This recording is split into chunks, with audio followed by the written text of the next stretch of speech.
morning, everybody. I know it's been a long time since we've done a natural resources update. It's kind of hard to figure out where to begin. I know we're done with the halibut season now. We normally have 3 fisheries, the unrestricted, the restricted, and the mop-up fishery, but we actually caught our quota in the first 2 fisheries. So there was no mop-up fishery. I think we're at about a little over 3,000 has been identified as our overage for this year, but still was a pretty good price. And our catches are down because of the court case of the sklalums versus the lemmies, where we got that disputed area. And I know we go back into court again on May because they're still don't want to talk to us, still don't want to try to understand each other's needs. So, you know, a lot of us are related to them, so make that phone call. Family against family here. It'd be greatly appreciated to try to further any discussion that we've had. The council's been trying to reach out, but not very successful. We got a preliminary shrimp opening scheduled for Tuesday, I believe, but the weather seems to be deteriorating. It's a 20-plus winds and 4-foot seas, and that's usually a no-go sign. But they have a weather call this morning, Friday at 10 o'clock, to decide if they're going to postpone or maybe alter it, because Monday looks really good, but tides are pretty much similar as Tuesdays, and just the market and viability of that is the concern there on a Monday opening. So we'll keep everybody posted, and hopefully you're all signed up with the text messages. If you're interested area, you can do that at Natural Resources. I don't know if everybody's heard either that we now have a full closure on, well, a full closure of one area in Portage Bay for shellfish gathering. The fecal counts have been too high as of late again, so now we are shutting down. It's pretty much from Victor's all the way to the corner of by Dana Wilson's house there, along there where the Eagle's Nest is. That's closed. So I know they have maps and addresses and natural resources that are available to anybody that wants to make sure that they're harvesting safe shellfish. So come and get them, and you can also sign up for the text messages as well for clam harvest. And I know they've had some high counts up in the north, Simiamu and Birch Bay area, so really need to be cognizant of that. And those will clear up as time goes through, so they'll open up again, but then they do get hot again, so you really have to keep an eye on it. We're just finishing up on our fisheries salmon plans for the year. It's been a real struggle with the state of Washington this year. I know a lot of people have heard that most of the mountain range in Washington are well below their annual snowpacks. And so the rivers are going to be really dry this year, and the tribes took a stand with the state that we have to make sure that we provide enough salmon to keep the runs healthy, especially with these low water temperature, or high water temperatures and low water flows. Sorry about that.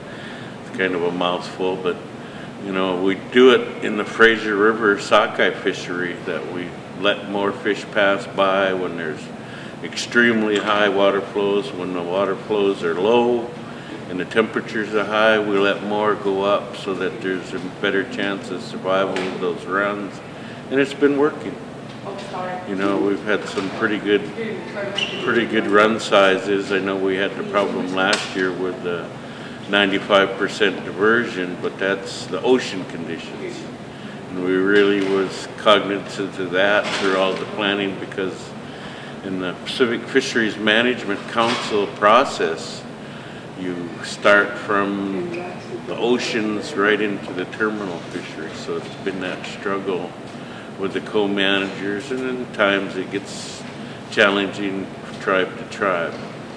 You know, but we're very grateful that we work closely with the Makah tribe in their ocean troll fisheries to try to provide an opportunity or save opportunity for our fisheries here in Bellingham Bay, Hales Pass. So we'll have more of a detail as they get finalized. I know they're writing it up now. It was a pretty grueling schedule in California last week.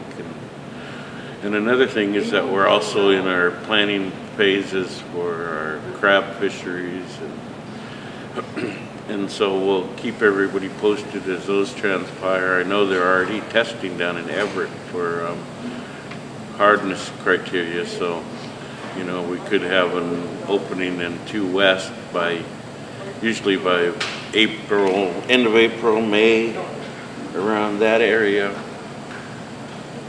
But well, again, you can sign up for text messages so you're updated in that area as well. One of the happy notes that we really have is that we've had our first ever gooey duck dive fishery on Elden Bank. You know, it was a bit challenging. The guys wanted to really get out there early, and the problem is that in the wintertime the clams kind of go dormant, so they're harder to find in the wintertime with colder water temperatures. But they wanted to get out there. They had a fair price, and you know they got some clams. So it's the first time ever, and some of the other tribes that have usual and customary out here have also tried their best to get some of their quota. It's an annual quota of about 6,000 pounds per tribe. So really good news that they've been able to get that opportunity to them. We've been traveling down to Apple Tree Cove, Kingston area for about a 1,400 pound quota down there annually. We'll continue to do that. So, you know, a little expanded opportunity in the dive fishery was pleasant and challenging. So, well, I just kind of want to share with you guys that we had some visitors yesterday from Bellevue Catholic School. And it was all girls school, but they're studying about Cherry Point.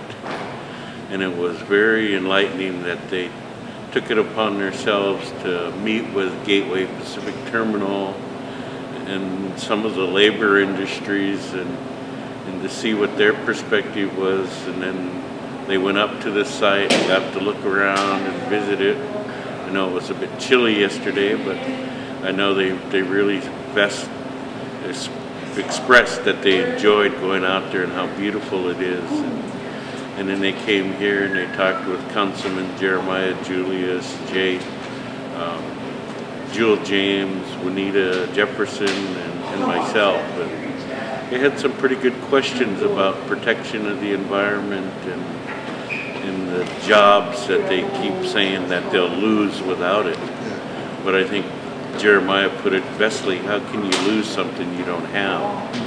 And those jobs aren't there. There's a lot of jobs and families that are being provided for from the water, you know, so you got to kind of weigh that all out. And those students were really doing it. They were about middle school age, but they're very intuitive to the protection of Mother Earth and the environment around us, and globally, because they had some global questions that, well, stumped me, I tell you, but they were really things that made me think as well. So again, I just want to apologize for being such a long time, and as we transpire through the year and get closer to our salmon fishery openings, we'll do another update when we get the plan all written up and it's approved by National Marine Fisheries. So again, thank you, and I hope everybody has a safe weekend.